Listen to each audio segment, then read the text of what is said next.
Նայեք, պետք է ձևավորել միասնական մի բևեռ եւ բոլոր այն ուժերը,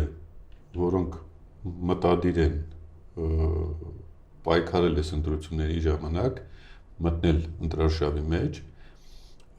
եւ պետք է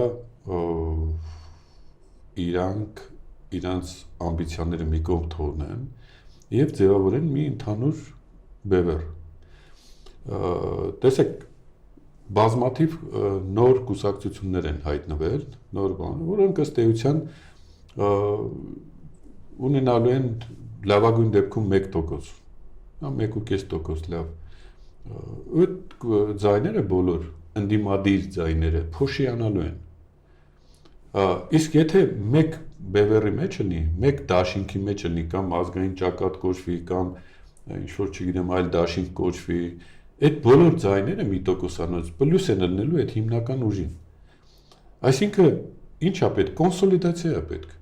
Եվ կոնսոլիդացիա պետք չի անձերի շուրջ, այդ սխալ տրամաբանություն է, երբ որ ասում են ում շուրջ կոնսոլիդացիա, չէ, օրակարգի շուրջ պետք է կոնսոլիդացվել։ Ո՞րն է օրակարգը, ո՞րն է գաղափարը,